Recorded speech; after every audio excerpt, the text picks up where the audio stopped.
Esta passagem do Evangelho é do Evangelho de São Marcos, o primeiro momento da atividade pública de Jesus.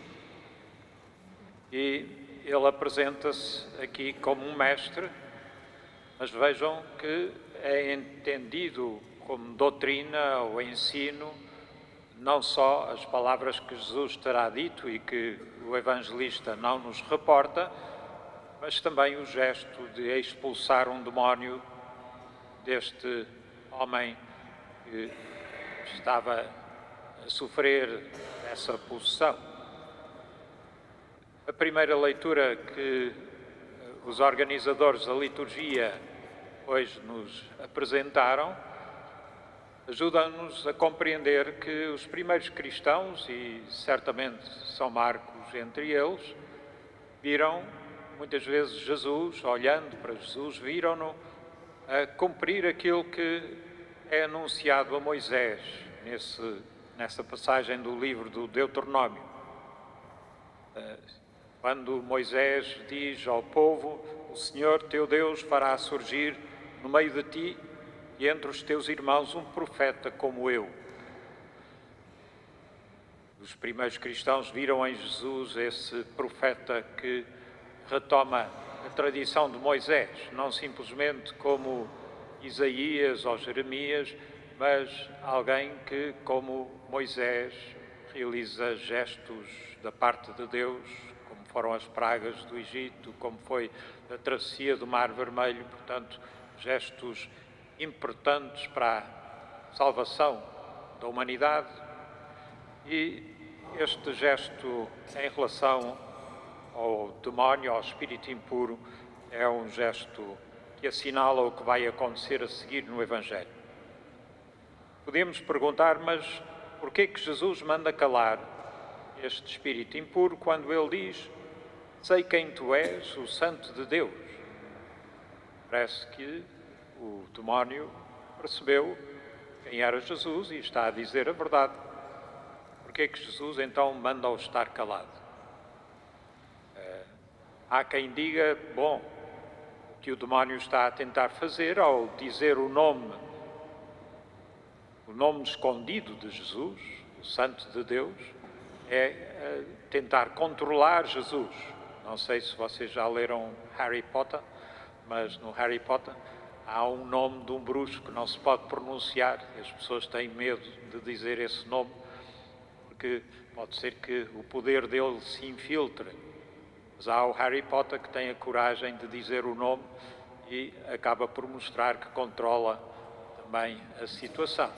Portanto, há aqui alguma coisa dessa ideia, desse tipo de magia, conhecendo o nome das pessoas ou dos espíritos, se pode controlá-los. Isto pode ser uma leitura.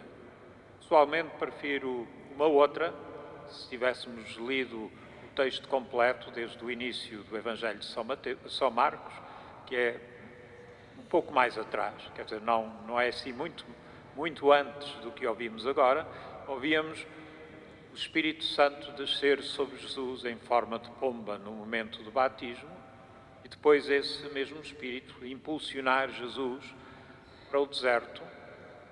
E depois há assim uma pausa enquanto Jesus terá esperado o momento oportuno, pois diz-nos o Evangelho que João Batista é preso e Jesus parece sentir que chegou o seu momento e entra a cena que nós hoje escutamos. Portanto, temos esse Espírito que desceu do céu sobre Jesus, confrontar-se agora com este mundo dos espíritos. Notem que o demónio, o espírito impuro, quando fala a Jesus, fala no plural. Diz: que tens tu a ver conosco, Jesus de Nazaré? Fala, portanto, em nome de todos os espíritos, todos esses espíritos impuros que andam pelo mundo.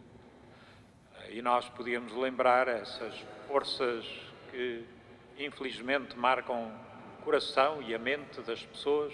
Ainda ontem houve uma explosão, mais uma explosão, algures, penso que foi em Cabul, em que morreram quase 100 pessoas. Quer dizer, a maldade de encher uma ambulância de explosivos e levá-lo para mandar pelos ares pessoas inocentes que não têm nada a ver com o conflito, isso é qualquer coisa que mostra um endurecimento do coração, um obscurecimento da consciência. Podemos dizer que isto são os sinais desses espíritos impuros que marcam a consciência e o coração das pessoas. Isto por um lado, mas por outro lado há este espírito que impulsiona Jesus Cristo. E o contraste é muito grande. Um exerce o poder controlando e dominando este pobre homem que não pode levar uma vida digna. Mas o outro é um espírito apresentado como pomba, que aparece com delicadeza, com humildade, sem força que se possa comparar com a força das águias romanas, por exemplo, que aparecem aí como aquilo que o povo no tempo de Jesus Cristo, sendo que os romanos o oprimem e criam um Messias que pudesse fazer frente ao poder do Império Romano. E este Messias que se apresenta, que é Jesus, aparece marcado com um espírito que é de delicadeza, aparentemente de fraqueza. E vamos vê-lo atravessar o Evangelho e vamos vê-lo coroado de espinhos e entronizado num trono que é a cruz. E aí reconhecido verdadeiramente e estranhamente, não por alguém do seu povo, mas por um estrangeiro, por um centurião, que o há de reconhecer como Filho de Deus.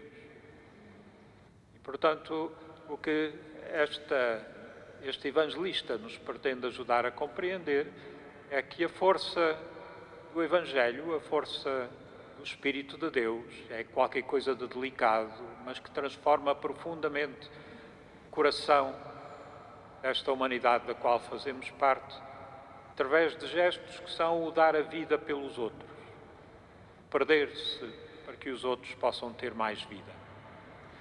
E é isso que a comunidade cristã sente nos seus primeiros tempos e expande pelo mundo, por várias zonas do Médio Oriente e da bacia do Mediterrâneo. E vemos na segunda leitura São Paulo a explicar este entusiasmo que ele próprio vive da evangelização e dizer que também os outros devem viver assim, dedicados totalmente a esta transmissão da mensagem de Deus.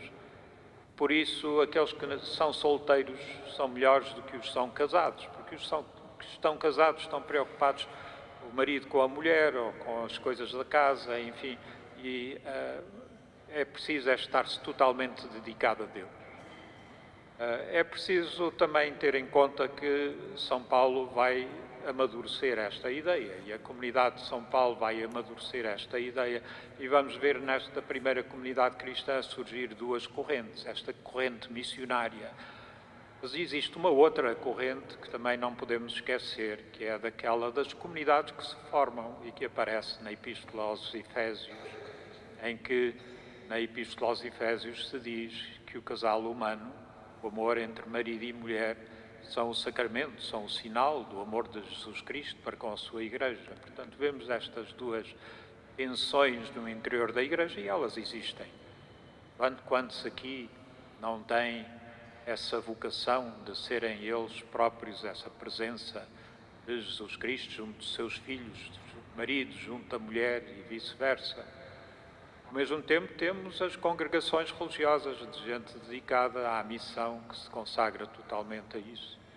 Pois pensamos que o Senhor nos ajuda a compreender esta Igreja que é plural nas suas manifestações e nos seus talentos e nos seus carismas, mas que esses carismas são expressão desse mesmo Espírito e entrega da vida pelos outros, para que os outros possam crescer como filhos de Deus, no respeito para com a dignidade uns dos outros. Façamos isso, que saibamos como Igreja anunciar o Evangelho que recebemos de Jesus Cristo.